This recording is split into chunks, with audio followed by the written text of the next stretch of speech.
Hello and welcome to today's video. With the recent news that the all-new Rolex GMT Master II on Jubilee Bracelet has officially gone on sale through authorised dealers for a price of £6,800, the question is the watch really worth the money? But before we get started, please ensure to like, share and subscribe if you would like to see more great videos like this. So, this week saw the long-awaited release of the GMT Master II on a Jubilee bracelet, and the watch world is abuzz with excitement. But why? What makes this watch that great, that unique, or even worth the money? Well, let's first take a brief look at what made Rolex one of, if not the most sought-after, watch brands in the world today. The first Rolex watches, would you believe, were actually British. They were produced in London in 1908 by founder Hans Wilsdorf, who was born an orphan in Kulmbach, Germany in 1881.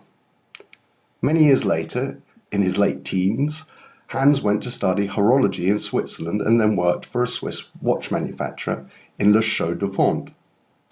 In 1905, at the age of 24, he moved to London and set up Wilsdorf and Davis. Prior to World War I, London was home to the largest proportion of the world's best-known watchmakers and brands. They all fled to Switzerland during the war to avoid wartime taxes imposed by the British government. So a bit of a short-sighted measure by the government. It's amazing how some things just don't change throughout history. Anyway, it was in London that Hans created the Rolex brand. Hans was not just an incredibly good watchmaker, he was an incredibly ingenious businessman, so much so that his control and influence on the brand continues today. Hans turned Rolex after his wife's passing in 1944, along with its many subsidiaries, into a charity. Yep, a non-profit charity. So just like the big not-for-profit charities of today that pay fortunes to advertise through different forms of media, pay their top dogs good money and put money to good causes, Rolex does the same. But it wasn't just Hans' business antics that set him apart from the others. He was a marketing master of illusion. He didn't just know how to produce the goods, he knew instinctively how to create the buzz and sheer demand around them. For example, in 1926, it is claimed that Rolex produced what was known as the first waterproof, or today water-resistant watch. But in order to gain global media attention, Hans knew he needed to perform one of the best stunts he possibly could, and he found just the ticket in a young British-born lady, Miss Mercedes Gleitze. In 1927, Miss Gleitze was about to perform her second attempt at swimming across the English Channel. This in itself was an incredibly superhuman feat that attracted many spectators as well as global press outlets. Hans, who had been working hard to get his foot in on the action, seized the opportunity with the combined efforts, or let's say pressure, from the media. Mercedes, under pressure, agreed to wear the watch attached to some string around her neck, and the rest, as we know, is history. However, the waterproof Rolex was not the first water-resistant watch, and I would be extremely surprised if Hans didn't learn about this while training it to become a watchmaker. The first water-resistant watch we have on record came 76 years prior to Rolex. Let me paint the picture. It's the 1st of May, 1851.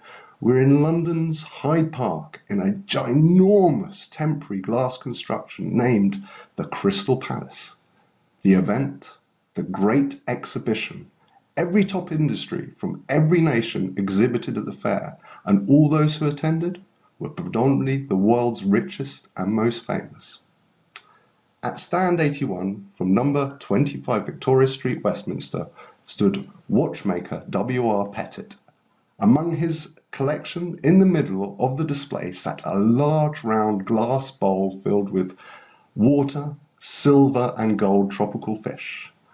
Suspended in the middle, his piece de resistance, a waterproof watch. So you may be asking yourself, where the hell is he going with all this? Well, unlike many of Rolex range of watches, the GMT Master is by far unique, different and the first of its type in many different ways. Released the same year as the Submariner in 1954, the GMT Master was built with aviation in mind, working alongside Pan Am pilots to discover what the pilot and wealthy traveller really needed from their timepiece. Before the release of the cool-looking Breitling Navitimer with its slightly complicated circular slide rule around the bezel in 1952, the only other type of watch available for pilots had a larger case and dial for ease of telling the time. What the pilot essentially needed was an additional watch or means of telling 2 times that could be easily read at a glance, as well as having the ability to go swimming with once the pilots had arrived at their destination for a few days' holiday. Well, how times have certainly changed. So, with that in mind, the GMT Master used the Submariner design with a similar bezel. It had a 24-hour format with a blue and red insert that later became known as the Pepsi bezel. The blue and red barred no relation to Pan Am, but was used to help pilots to quickly establish the day hours from the night hours. In addition to this change, Rolex worked on redesigning the current movement to incorporate an additional hour hand that could be set independently from the main hour hand. The watch was also tested to reach depths of 15 meters, ticking all of the boxes set out before them. Apart from those 2 pretty revolutionary advancements, the watch really looked the part and unlike anything else at the time, making it a pretty groundbreaking timepiece and one of the most sought after and popular among pilots, astronauts, car dealers and real estate agents. But anyway, it wasn't until 1959 that the introduction of the long-awaited iconic stainless steel Jubilee bracelet became available for the Rolex sports and aviation range. Between the 1920s and 30s, Rolex and many other brands, such as Omega, were purchasing their watch bracelets from Gay Freyers, a Swiss manufacturer. It wasn't until later part of the 1930s, early 1940s that Rolex started to produce their own bracelets. The iconic Jubilee bracelet was originally released in 1945 on Rolex's 40th anniversary. It only came in gold and was fitted to the solid gold Datejust models. It was later, by the 1950s, with the release of the President bracelet, that the Jubilee design was produced in a two-tone, and later that same decade, a stainless steel version for the Datejust and sports models. As you can imagine, one of the most luxurious brands releases a unique and sought-after watch in 1954, but the unique bracelet everyone wants and dreams about having on their GMT Master doesn't exist in stainless steel until 5 years later. And what a success that marriage became. So let us fast forward a few decades, and we have had several variations of the GMT Master on an Oyster and Jubilee bracelet. Then the release of the all-new GMT Master II with solid end links eventually on a new Oyster bracelet, but no Jubilee. Then we are teased in 2014 with the possibility of a new Jubilee bracelet for the GMT, but there was no sign of one. So, with its introduction at Baselworld and release this year, the Rolex enthusiasts have gone crazy upon its final release. Why?